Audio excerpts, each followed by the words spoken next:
welcome to another episode of The Goal Line Stand. It's Friday evening, it's Wild Card Weekend Eve, and I'm Andrew Spaziano, as always, here with Mr. Tom Condi in studio. Hey, how's everyone doing? I'm trying to pop my eyeballs in right now. Holy smoke. Raiders giving Gruden 10 years, $100 million. Woof. You just dropped the bombshell, Tom. Woof. I had to. I'm trying to pop my eyeballs back into sockets. This is crazy. That was absurd. I saw that, and I was like, I've never seen anything like that before. Woof. I understand you're paying for a top-tier coach, a coach that everyone knows. You don't have to be a hardcore football fan to know who John Gruden is, but wow, did they make a huge investment on a coach. And absolutely. You know what? Coaches win, so I don't blame them. It's going to be an interesting offseason. Oh, Definitely I know. be interesting offseason. Absolutely. So we got a lot to talk about between, as Tom brought up, a lot of the major coaching changes, because I know we talked about some of the people we thought were going to be on the bubble. We're going to talk about a few of them, along with a GM change in Green Bay. I want to hit on that story that came out on ESPN about the Patriots. I want to touch on that a little bit because that was interesting. Some of the things that, as a fan, I've kind of suspected have been going on kind of confirmed to me, just some of the tension between especially Kraft and Belichick about trading Jimmy Garoppolo.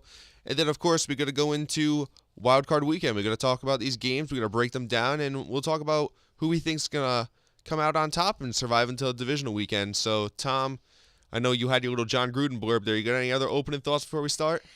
No, that was just the eye popper for me that came not out of nowhere, but I just wasn't ready for that. I just wasn't ready for 10 years, $100 million.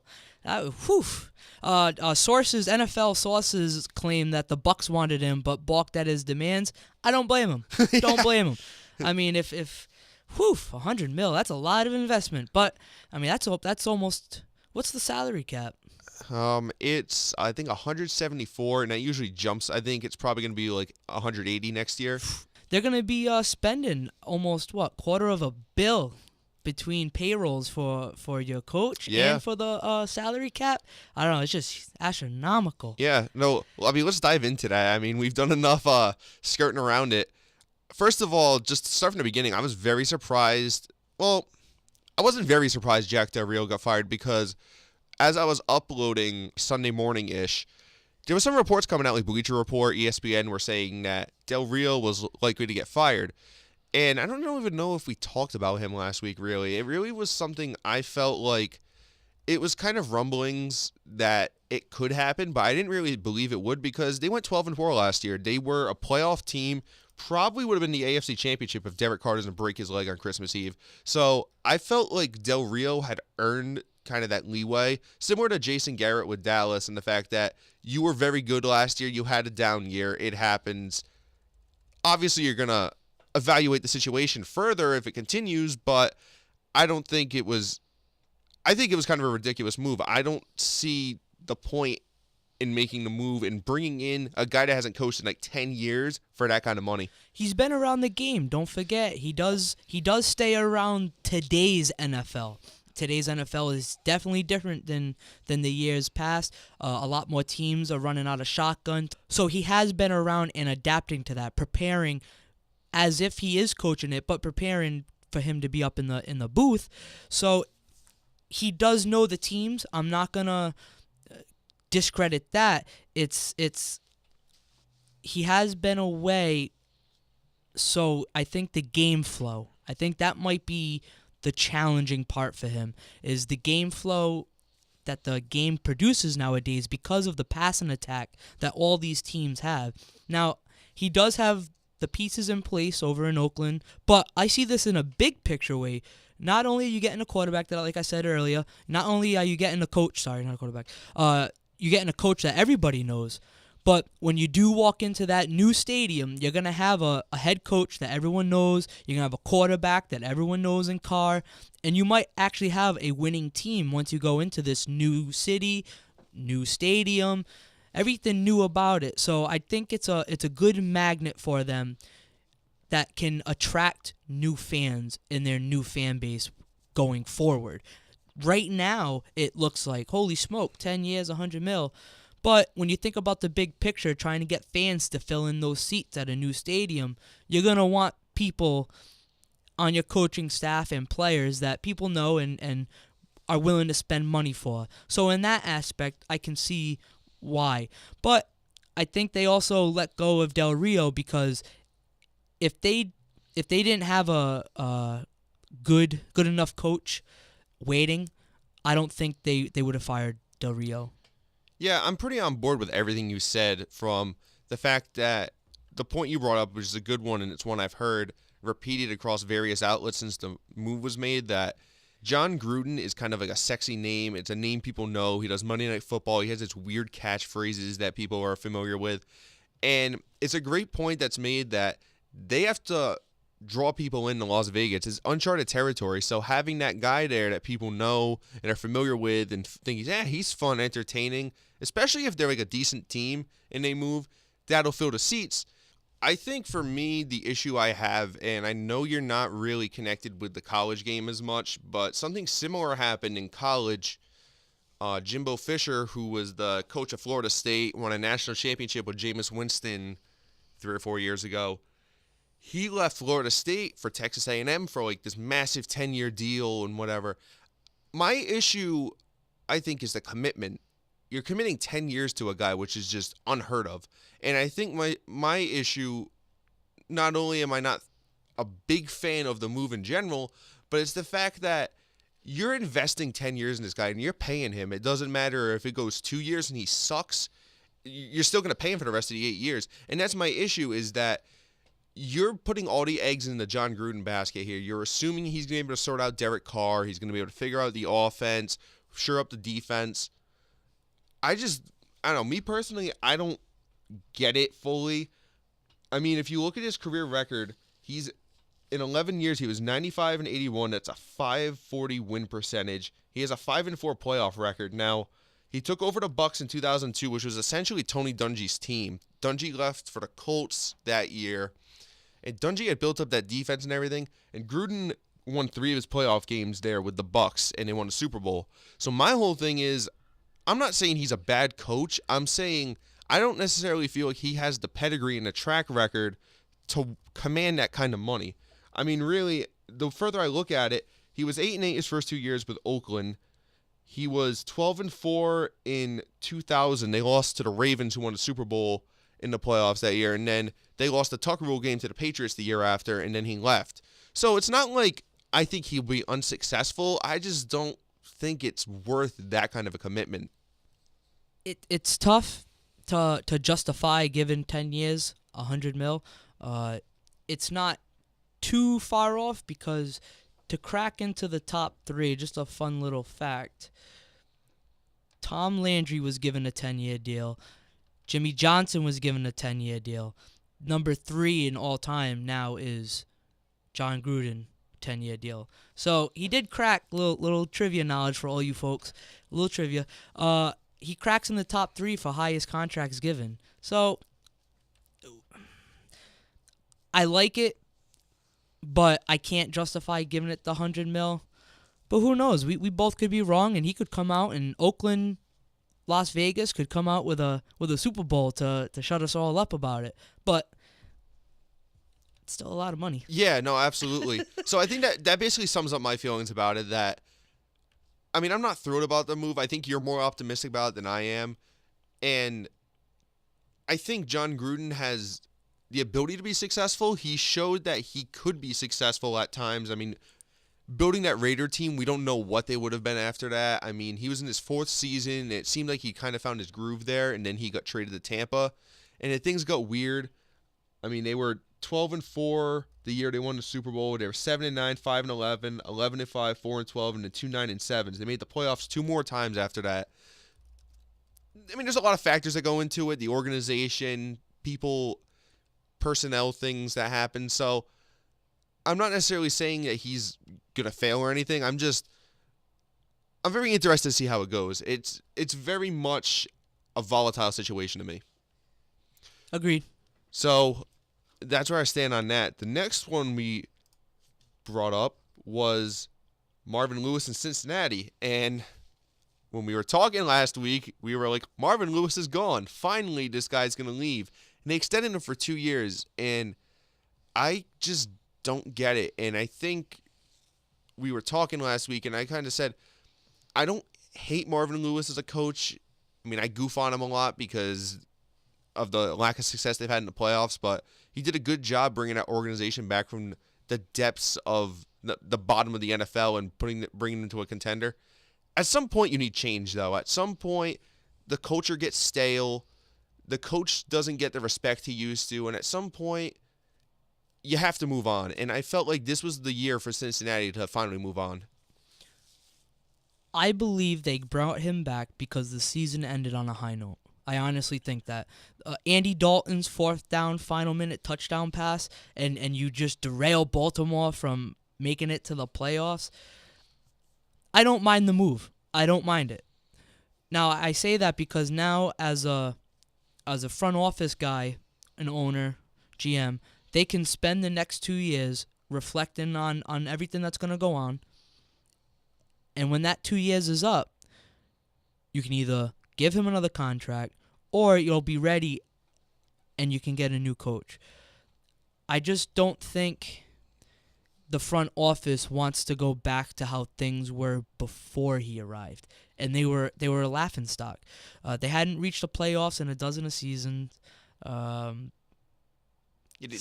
weren't good at all. No. So you have him come in, and he brings them from the bottom of the basement to at least a playoff contender. Now, I know it's not a Super Bowl contender, but you're at least getting invited to the dance.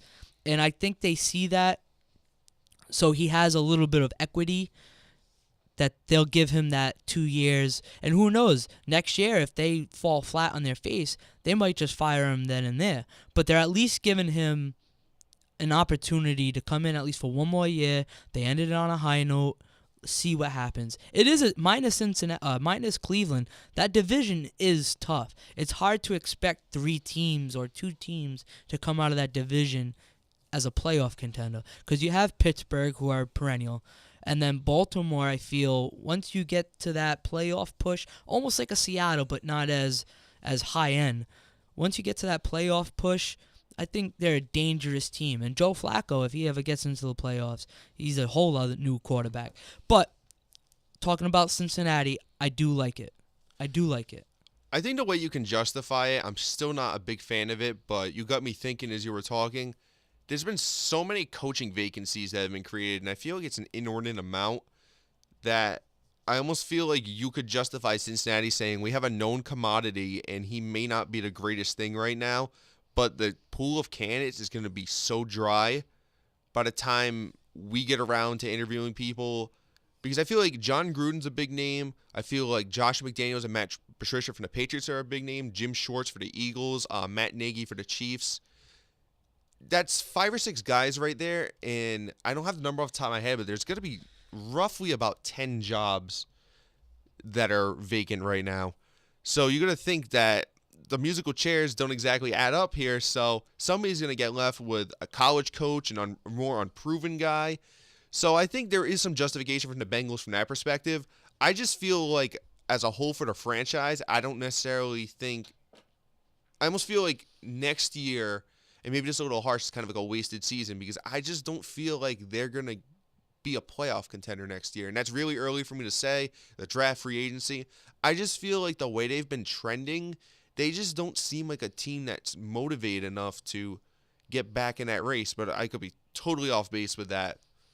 They were hurting during the season. They had their running backs fall due to injury. Giovanni Bernard, he played well in the absence.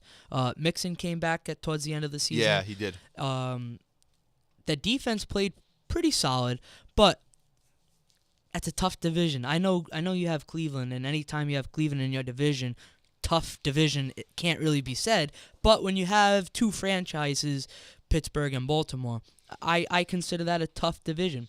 And you know what? For the people who don't think that Marvin Lewis deserved another chance, maybe they don't remember what the Bengals were before him. Yeah, I mean, mic drop.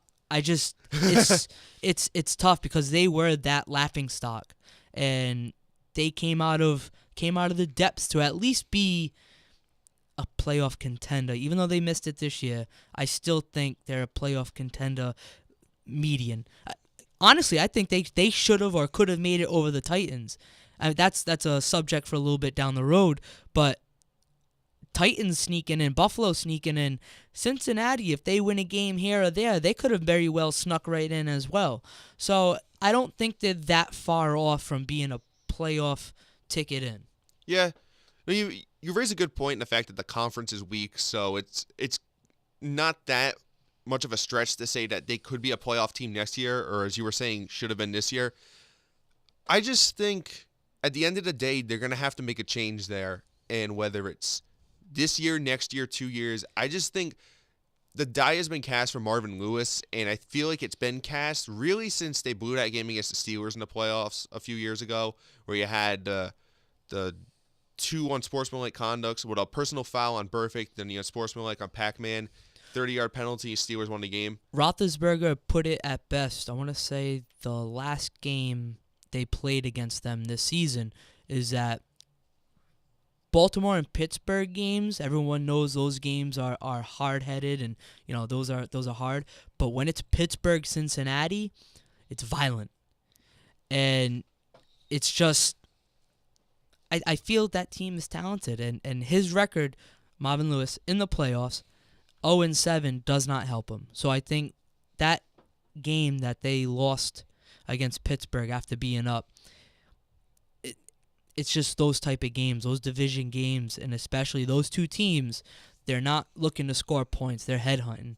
So, oh well. Yeah. They lost, and the 0-7 record, I understand what you're saying. It doesn't help Marvin Lewis, but as long as you're winning games in the regular season and at least trying to put your team into the playoffs, you gain a little bit of equity. Yeah. A little bit of slack on that leash. Yeah, I can understand your point going back to saying with them that how terrible of a team they are. So it'll be interesting to see the next couple years how this pans out, even if he lasts the 2 years, even if he doesn't get fired next year if they do poorly. So that'll be an interesting thing to watch.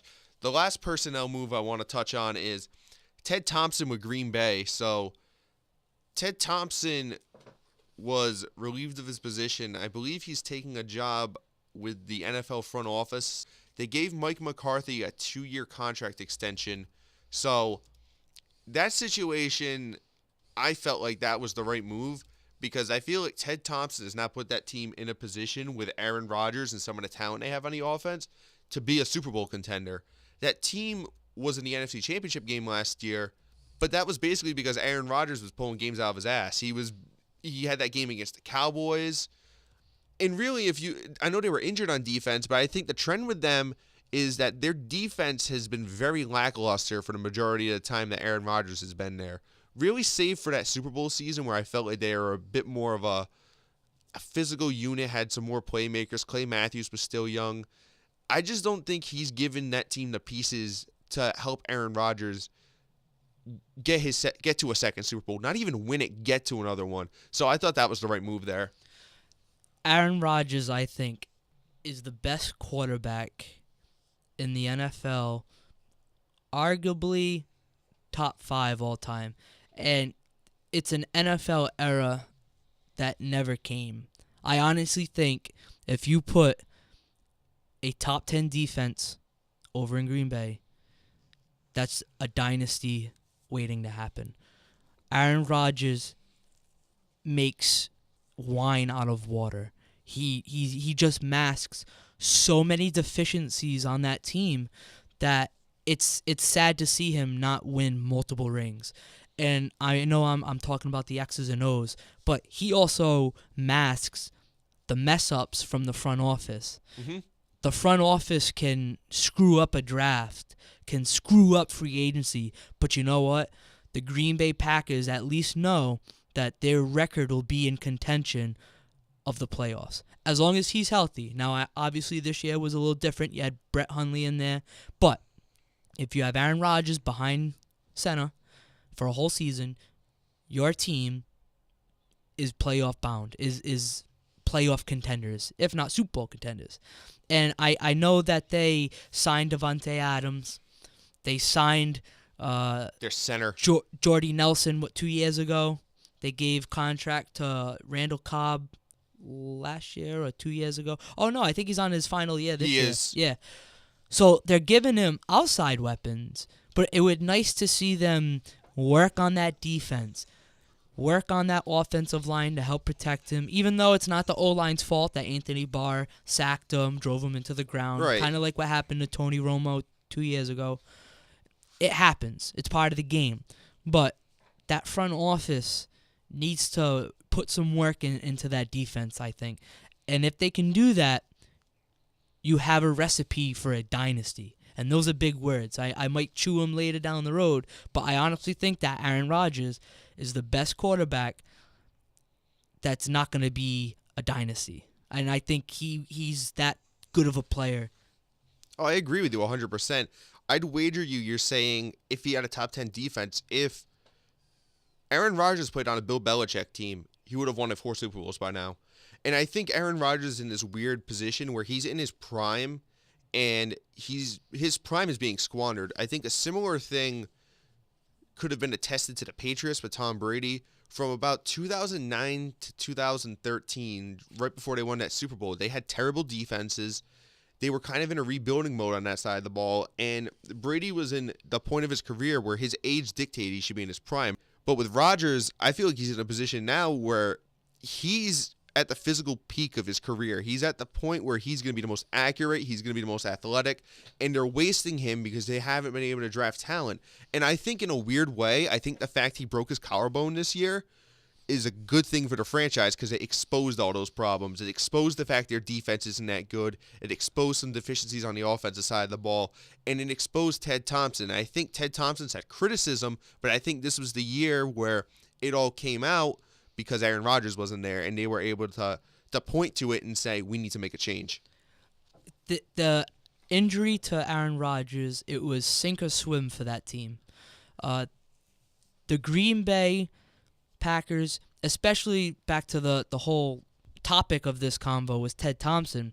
He doesn't make splashy moves. He doesn't. He builds a consistent contender through the draft. What did he take Rodgers with? The 24th? Yeah, it was the 24th pick. And he likes to build within. Now, that's all good and nice to build through your draft, but you have to supplement it in free agency. And I think that's one thing that Ted Thompson has failed to do for his franchise quarterback is spend a little bit money on big names to help make a splash. Because you can draft well and whatnot, but if there's a 5-star stud out there, why not spend that top dollar? You might be depleted at running back for finances, but you'll end up with a middle linebacker. You might end up with that stud corner. And I think that's what is getting Ted Thompson to move out of GM is his unwillingness to spend money in free agency. There's just so long you can survive by bargain hunting. Bargain hunting is good and all, but not when it's 50-50, because that's what bargain hunting is. Yeah. It's 50-50. What are you going to get? Well, I also think you can make an argument about retaining quality talent, too, and I think the best example is Micah Hyde was a free agent this year. He wanted to come back to Green Bay, and Ted Thompson wouldn't fork over a little extra money to keep him, so Micah Hyde goes to Buffalo, and he has a really good season with them. He's been one of the highlights of that secondary, which is pretty solid. I mean, they got Tre'Davious White. They have some youth there. And Micah Hyde's kind of like the centerpiece of it all, playing that free safety position. He was near the top of the league for a good portion of the season for interceptions. I mean, he had a very good year, and you think, what if Green Bay had him? What difference would that have made? So I don't even think I think the free agents from other teams is a fair point in itself, which I think you were alluding to, but it's the internal talent and retaining that as well that I think you can point some criticism to them as well. So that's where they're at. I think the one thing I want to add to that is Mike McCarthy got the 2-year extension, and my opinion of McCarthy is I almost feel like there's an expectation of you need to get to the Super Bowl next year or you're fired. I really do, and I don't think that's necessarily fair to put that on somebody, but I feel like it's either they have to get to the NFC Championship or the Super Bowl next year. I like to see what they do for defensive coordinator. I know they let go Dean Pease, was it? Dick LeBeau.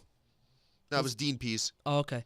I know they let go of their defensive coordinator, so it's going to be nice to see what they do for that. I know right now they run a 3-4, so maybe they go to a 4-3 and get the pieces in order for that. But, yeah, they need to get some pieces on the defensive side because you have it on the offensive side.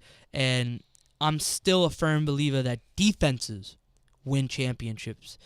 You might have a great quarterback, but I still think you can have an average quarterback and still win a Super Bowl. I think when you have a great quarterback like Aaron Rodgers, you need at least a middle-of-the-road defense to complement him, and they don't have that. They have a lower quarter, lower third defense in the league, so I agree with you wholeheartedly there. They need to improve on that side of the ball. So the one thing I want to jump into before we get to the previews of this week's games is the article that came out on ESPN this morning about the Patriots, and it basically stated that there is some friction between Belichick, Kraft, and Brady, and to kind of paraphrase it, it touched on the fact that Bill Belichick did not want to trade Jimmy Garoppolo, that he was dead set on him, and Robert Kraft kind of forced his hand. It talks about Alex Guerrero, who's Brady's personal trainer, who Belichick has no longer granted access to on the sideline, on the team plane, in the facility, and that there's been some pressure amongst Brady, not necessarily like him, but just kind of like an idea that you need to follow his program if you're a wide receiver or such to kind of fit in and kind of be on the same page with him. It was an interesting piece, and as a fan, I can remember when Jimmy Garoppolo was traded sometime. It was the trade deadline was around Halloween, and I remember when that popped up on my phone. I just remember I was just like, "What the hell did they just do?" And they gave him up for what felt like nothing compared to what the offers were earlier in the year. A second-round pick. Yep. Yeah, I'm sorry. I'm not sure what I said, but anyways, so they got the second rounder from San Fran. And that paled in comparison to the offers on the table. That the fact that the Browns had offered, I think, a first and a third, or like a first and like a second next year. There was a lot of crazy offers on the table. And something the article touched on, like a small thing, is that Bill Belichick wanted him to go to San Fran because he was friendly with Kyle Shanahan and knew he would succeed there. So it was kind of alluding to the fact that he wasn't happy the move was being made, but he wanted to see Jimmy succeed because it kind of makes Belichick look good and say, well, look, Robert, we could have had this guy, but you made me trade him. Look how good he is. So He didn't want to trade him in the get-go.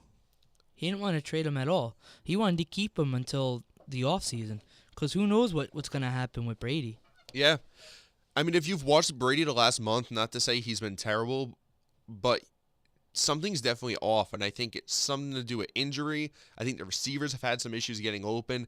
I think there's a lot at play there, but I think you can't ignore the fact he's 40 years old, and if he is injured, I mean, you're just naturally, no matter what kind of method you use to stay in shape or whatnot, you're more apt to get hurt as you get older. I mean, you're gonna slow down. Your body's gonna break down easier. So I think that's honestly, you just sit there and say, I mean, there's an issue here, and I think personally, I think Tom Brady has maybe 2 years left, and I'm not sure at what level that's gonna be at. And I think you and I both know how difficult it is, especially with the quarterback position, to get a guy in there who's able to be good. I mean, it's very rare where you see something like Steve Young for Joe Montana, Aaron Rodgers for Brett Favre. It's very rare that transition happens like that. And I think the Patriots had a chance to have that with Jimmy Garoppolo, and something happened. You don't ever want to pay your backup more than your starting quarterback, which they would have to do if they wanted to keep him around. But there's been reports trying to disclaim this. It's on full record with Bill Belichick and Alex Guerrero. Alex Guerrero had so much weight in that locker room that he was able to get access of, not only access, but was in meetings with players that don't even go through TB12. Players were choosing to go through him than the team's own medical staff, the team's own training staff, and that rubbed Bill Belichick the wrong way. And that's just that aspect. The whole Brady, Kraft, Belichick, it's like a three-way tug of war. You're playing with a bunch of alphas, and I mean alphas as in like an alpha male. So Brady knows his clock is ticking. Kraft is very loyal to Tom Brady because where would New England be without Tom Brady? So he's given the loyalty and all the final years of Brady to New England for that um, nostalgic reasons. And I think with Belichick wanting to continue the winning success of the organization that they have brought forward, he wanted Jimmy Garoppolo at his disposal, in a good way. It's an ego clash right now Absolutely. because you have Belichick who's trying to make this organization the best it can be for years to come, but you have Kraft who wants to be in the nostalgic. You have your quarterback who was there thick and thin, won you these rings. It's who's going to win?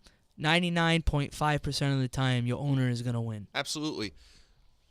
I think I'd even simplify the equation. I think it's a two-way tug of war in that Robert Kraft ultimately chose Tom Brady's side. I think where it gets hairy, and I understand the gravity of the situation where you have one of the best quarterbacks of all time in Tom Brady, and it's not just your average, oh, we're going to change out our middle linebacker with somebody younger, and it's a normal kind of switch up. This is a very big deal. So I understand why Kraft is invested. The thing is that the Patriots have always, since Belichick took over, been of the idea that Belichick handles football operations. And there was a soundbite I actually heard on the way over here, played during the owners' meeting this past year, where Kraft said something along the lines of, oh, well, it's a tough decision with the quarterback, and I'm not going to get involved with it. He clearly got involved with it, and whether that was directly saying to Bill, you need to trade Jimmy, or whether he did it more subtly than that, clearly something happened there.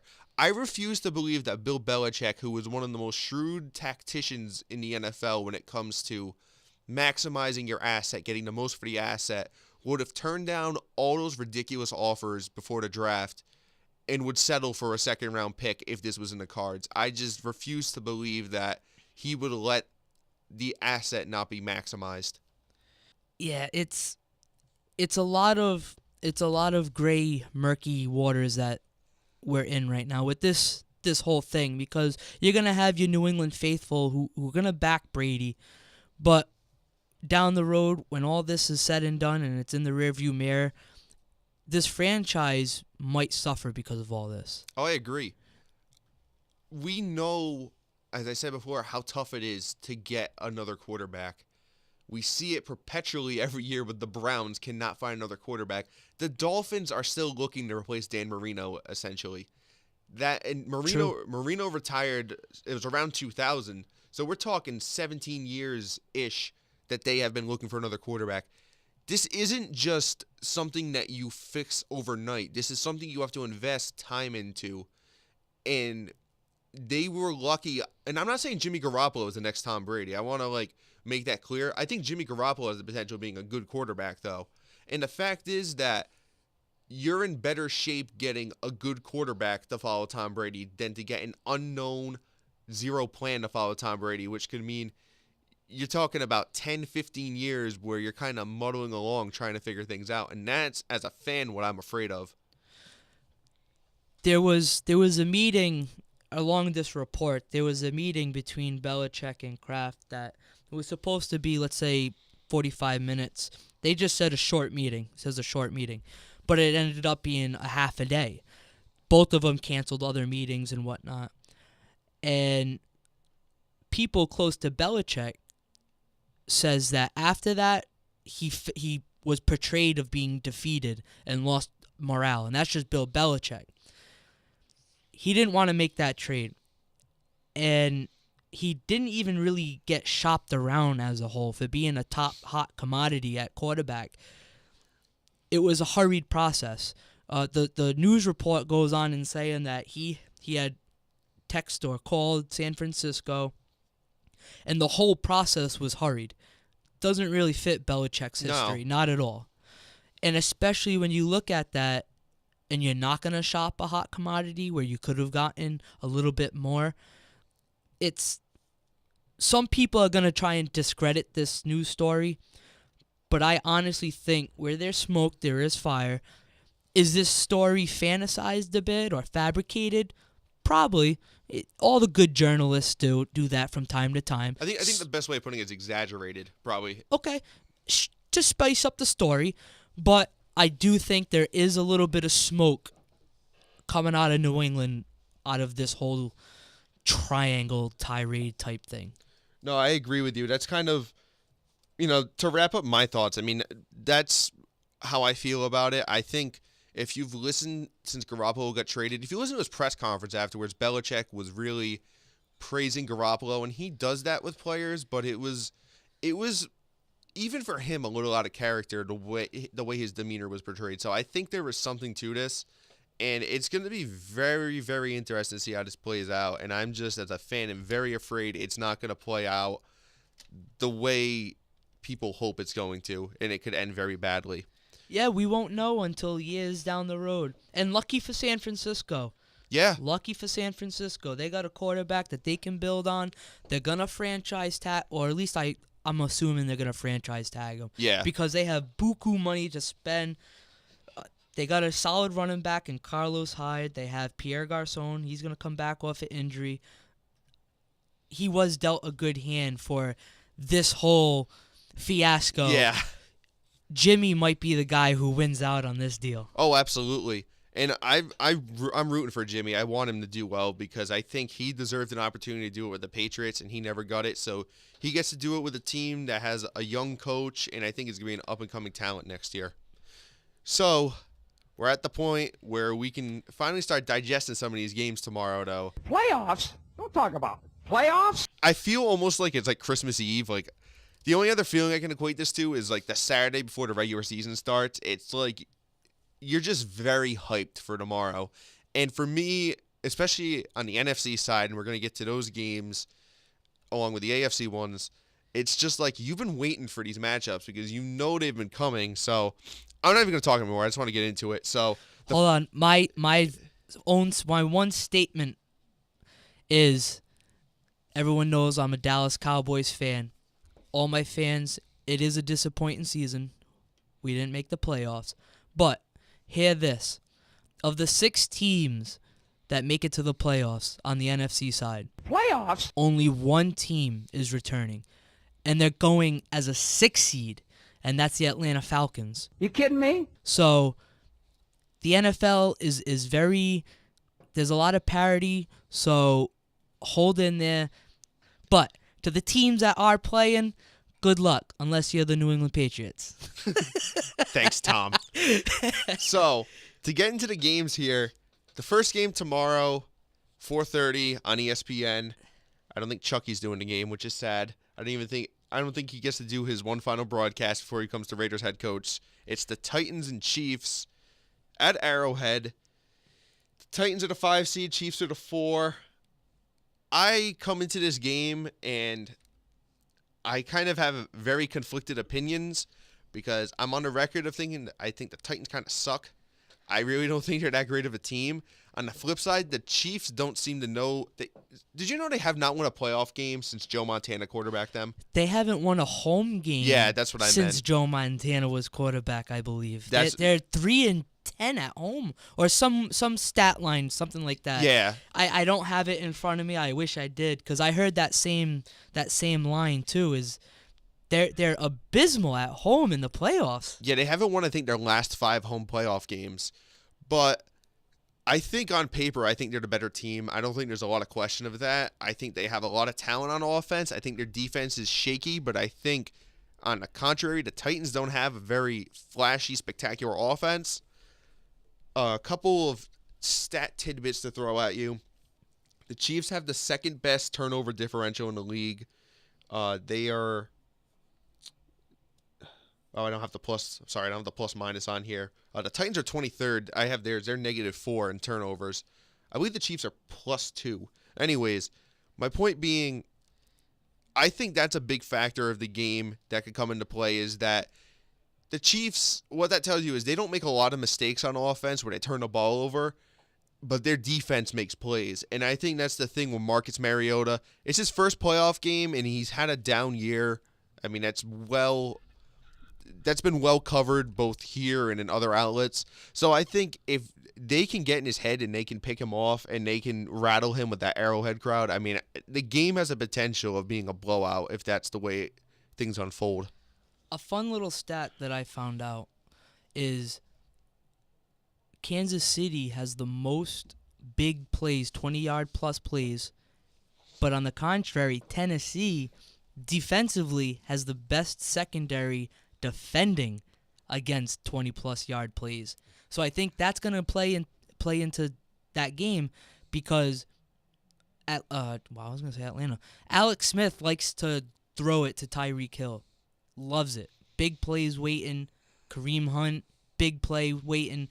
But if Tennessee can utilize their secondary to eliminate that big play aspect of the game, and then Marcus Mariota plays efficient, go outside the pocket, use his legs to accumulate first downs, I'm looking at it the other way. I think Tennessee, even though I am on record as well saying I don't think they belong in the playoffs, they could be in here as a sneaky dark horse that everyone thought was going to get blown out, but it turns out to be a competitive game because we already talked about it. Kansas City has a huge gorilla on their back right now. Mm-hmm. Not even a chimpanzee or a monkey. capuchin monkey. No, they have a 200-something, 300-pound gorilla on their back right now at home because they struggle to win playoff games at home. Yeah. I think, to your point, I think the way Tennessee wins the game is running the ball, and I know DeMarco Murray's not playing. Derrick Henry's a very good running back, though, so Excellent. So I think it hurts not having a two-headed monster, but I think you still got a competent workhorse there. So something that I think needs to happen is they need to pound the rock against them. They have Kansas City is 25th against the run this year, and I think if Tennessee can establish the run and control the clock, and especially I don't know what the weather's going to be like, but it's January in Missouri. It's going to be cold. So Not as bad as you think. I'm looking at it right now, and they got a forecast for 30 right now with a low of 25. From the way it's been around here in New England, that's like balmy. True, but next week is supposed to be nothing under 25. So for Kansas City, 30 degrees, I feel like they'll take that. Yeah. You know they're going to be partying hard.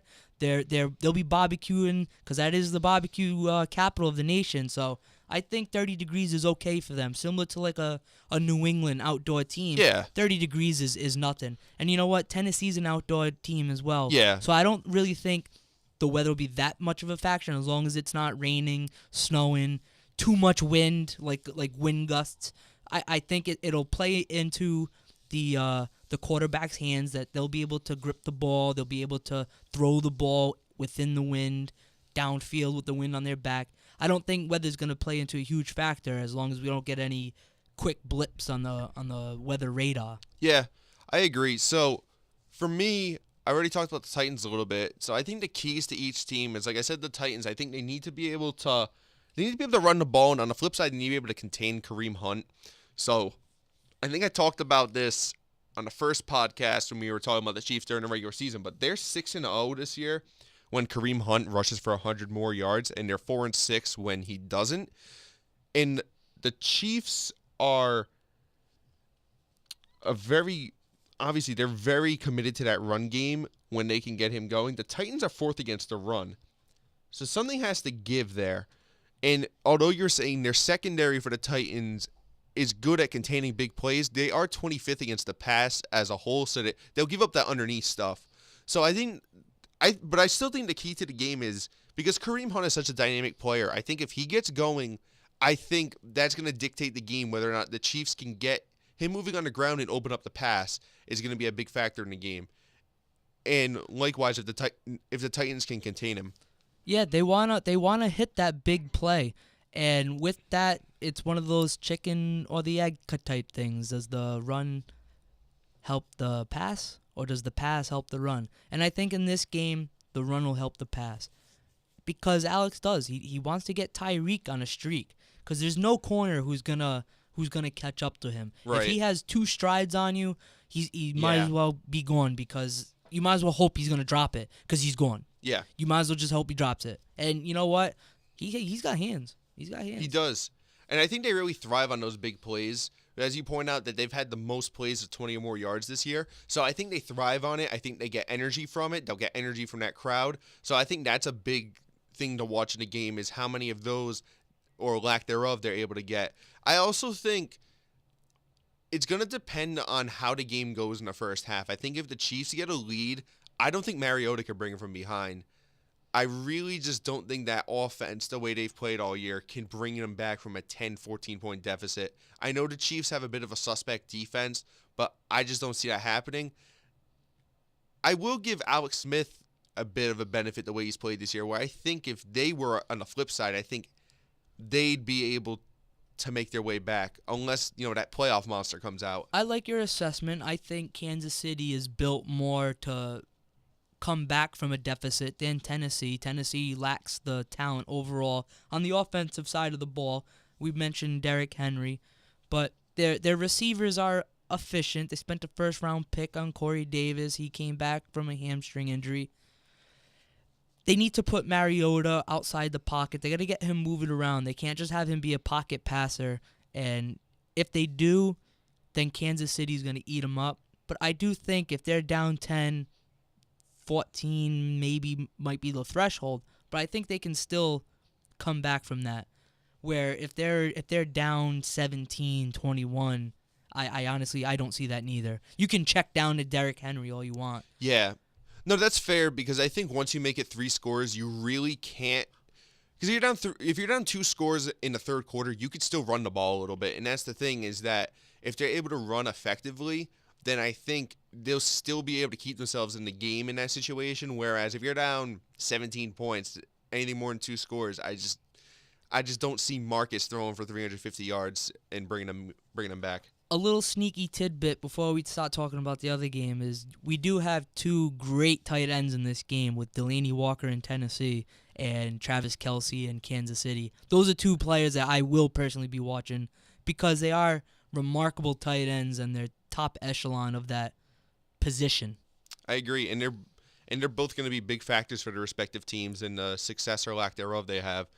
So the night game tomorrow is, I think it's the game I'm looking forward to the most, because I think it has a lot of intrigue to it, and that's the Falcons and the Rams. That's at 8:30-ish. And this game for me comes down to one thing, and we're going to obviously diagnose it further, but I feel like the Falcons cannot get into a shootout in this game. I think if they let the Rams start putting up points on them, I don't think that offense it's been too spotty for them to be able to go point for point with them. Yeah, that's a fair assessment, but I feel like Atlanta could keep up when going point for point. I do. With Julio, they got Freeman. That offensive line has been solid. Matt Ryan has been suspect, but I think they can go point for point.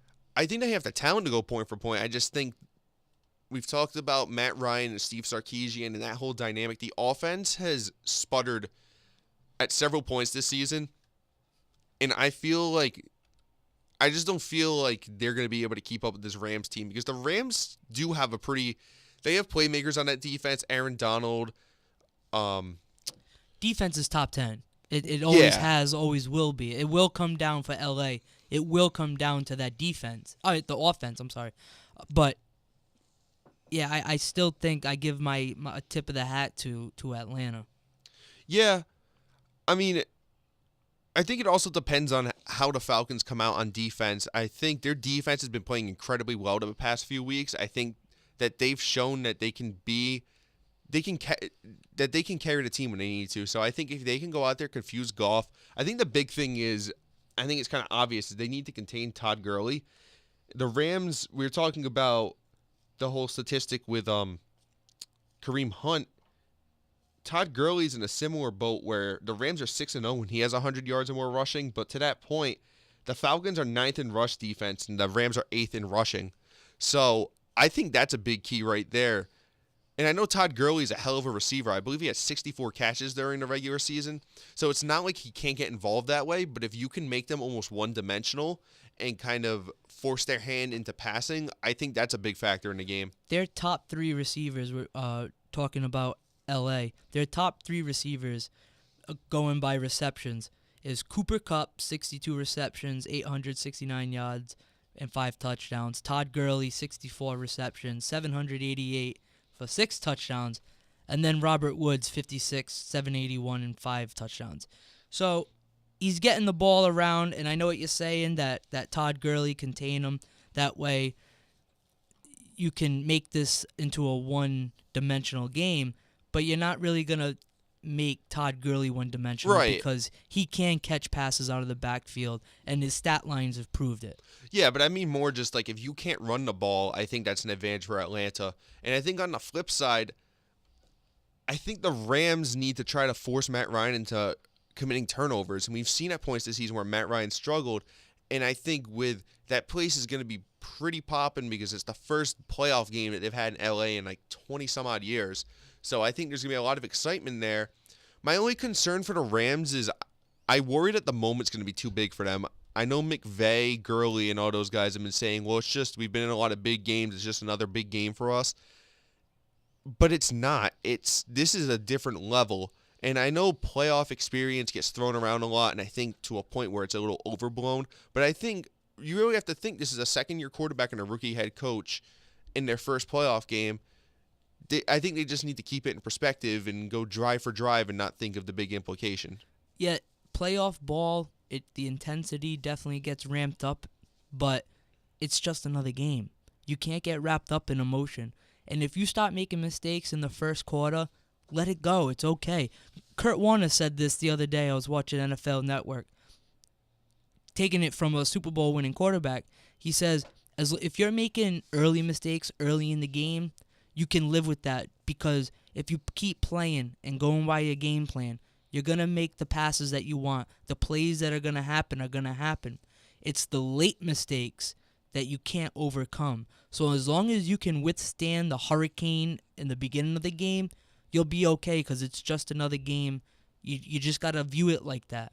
You can't get wrapped up and start pressing, because if you throw an interception in that first quarter, you can't, or you shouldn't press that next drive, because you still got 3 more quarters. It's a 60-minute game.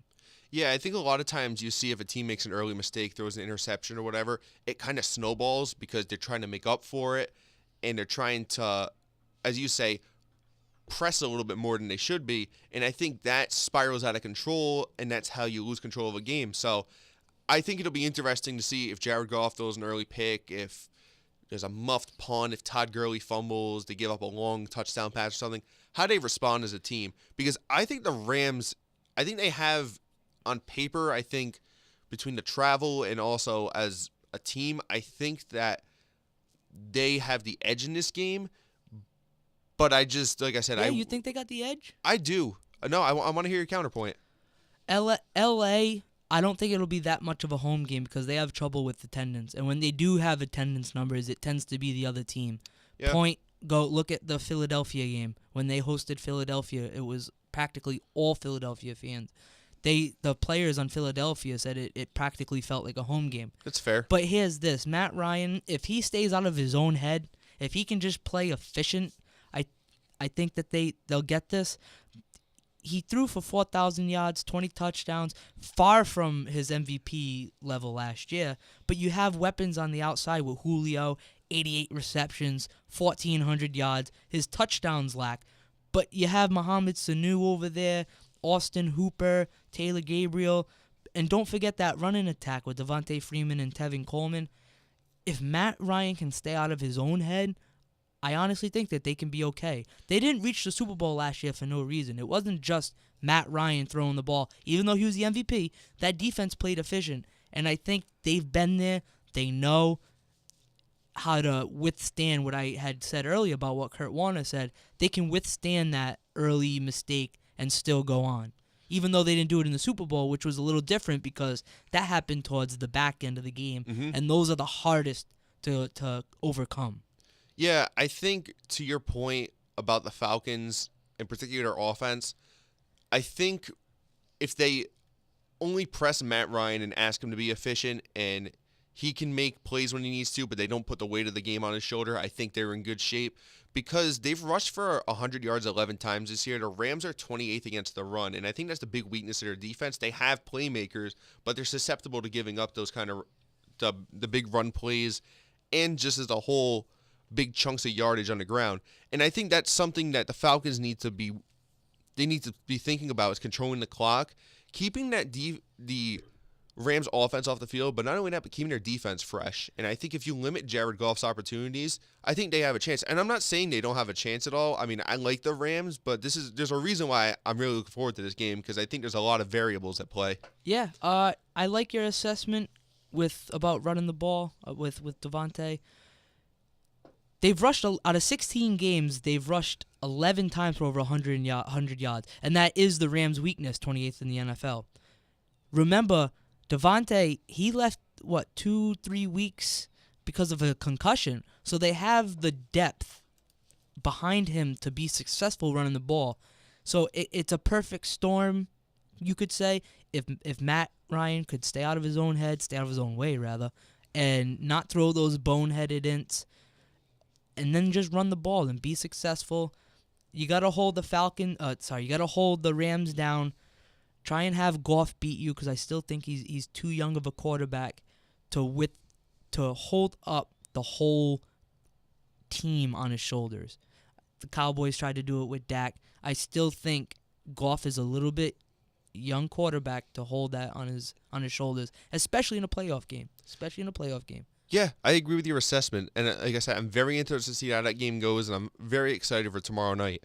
So the early game Sunday at 1 o'clock is the Bills and the Jaguars, and I feel like some of the intrigue that could go into this game has been taken out of it, and the fact that Shady McCoy is banged up, so I heard he's going to play. He sprained his ankle last week against the Dolphins, but he's not going to be 100%, and I think that really hurts that team.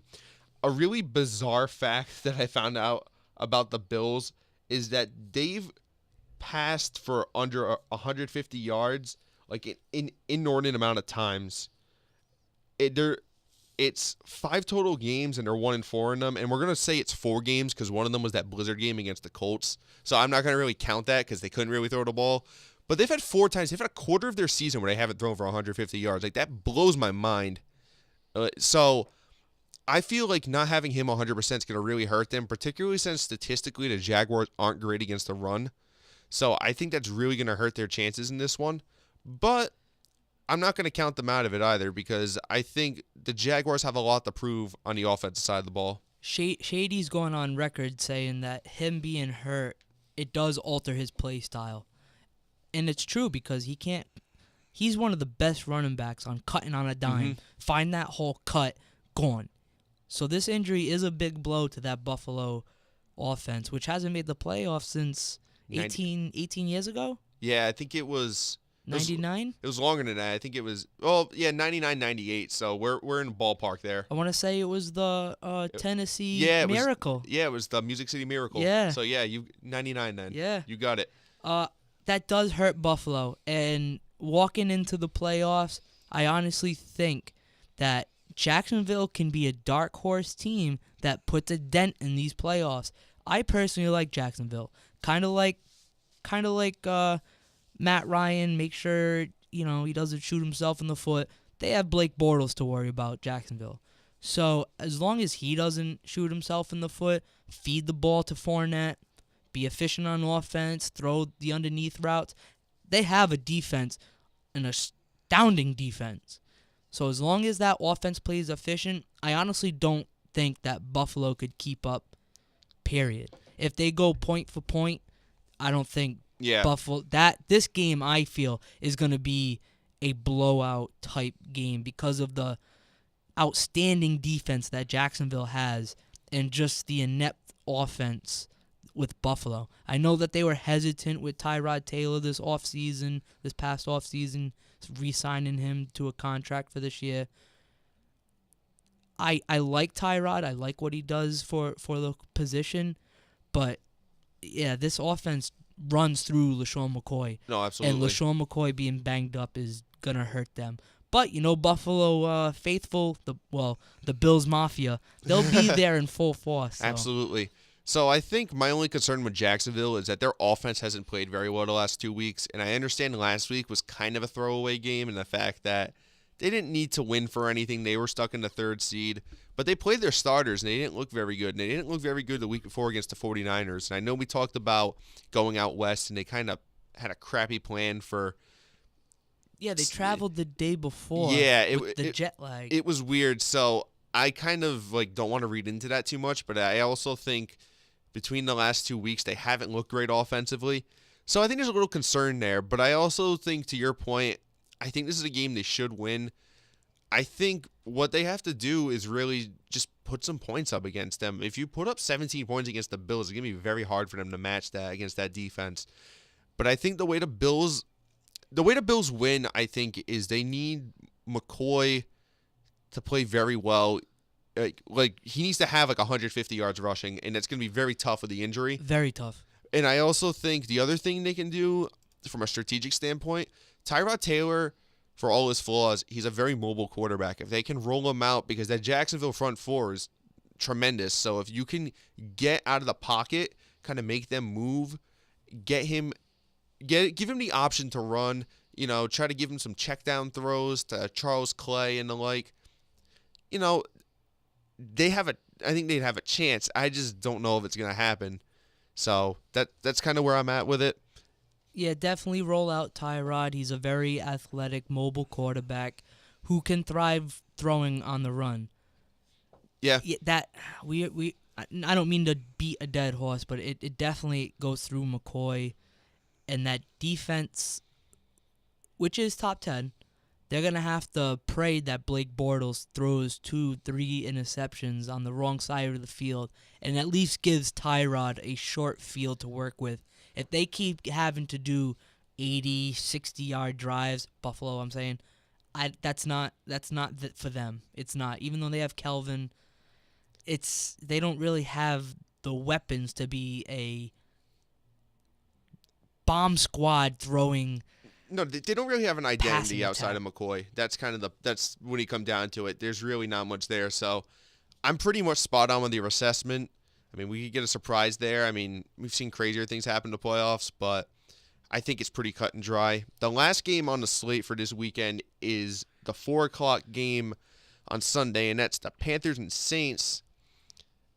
I really think the Saints could wax the Panthers in this one, and I know it's really hard to beat a team 3 times in a year. It's a divisional game. It's only happened once.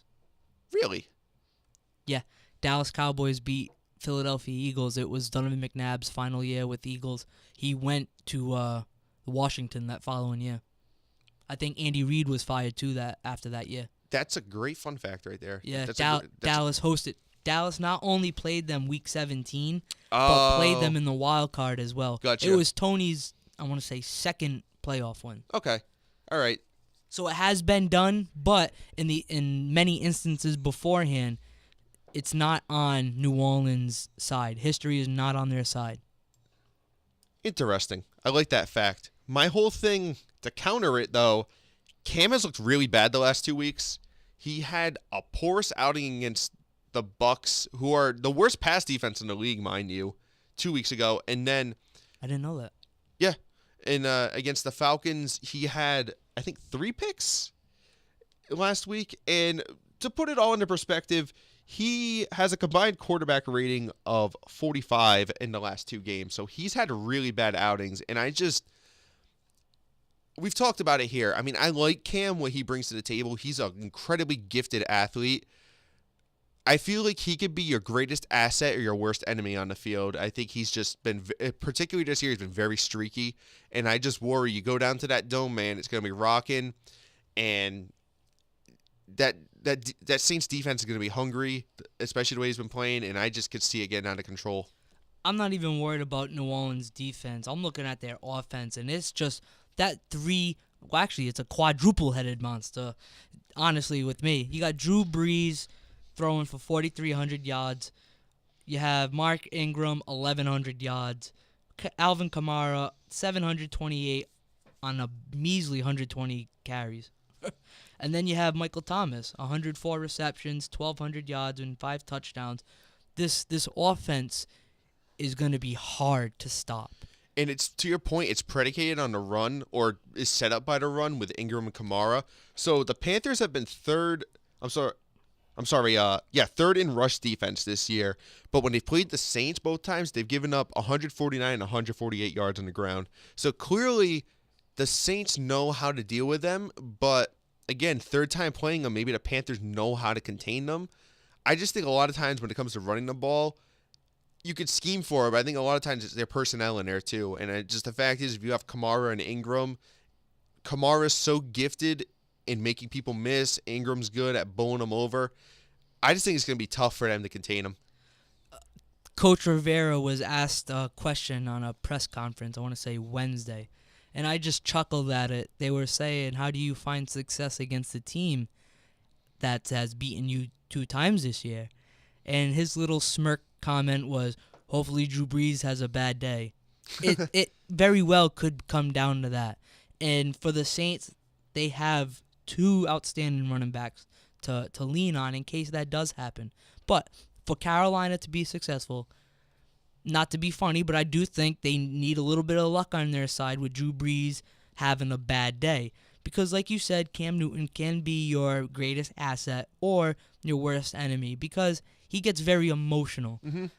And thing with emotional players is that's a two-sided sword. It's a two-way street. Yeah, it's tough because you can make a big play and then get all emotional and it drives your team to heights that haven't been reached before with an emotional level and improves play, or that can implode kind of like Jameis Winston did. Mm-hmm.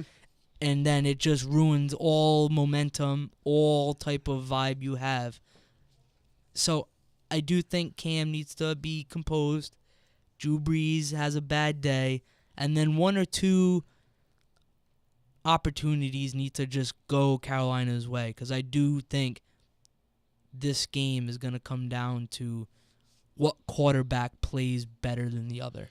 No, I agree wholeheartedly. I think the bottom line is Carolina needs to get the momentum early. They also can't trail. I really don't think Cam can bring them back, kind of similar to the Titans. I don't think he can bring them back from 17 down.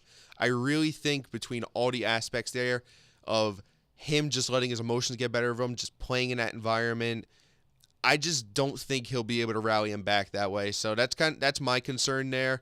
But I think if Carolina can control the clock and run the ball, they've been very effective when they've been able to run the ball successfully.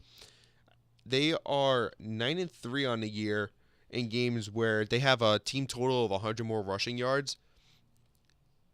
I mean, that's better than the flip side, which is, you put it all in Cam's hands and hope for the best. So I think they really need to use Jonathan Stewart, who's had some flashes this year. He's come on and had some big games. You got McCaffrey, your first-round pick there, who can be dynamic. If you use those guys to your advantage and control the clock, as you said, get some big plays, some turnovers, yeah, I mean, then they have a chance. But otherwise, it's going to be really tough for them. Yeah, they don't have the weapons like they used to when they made the Super Bowl.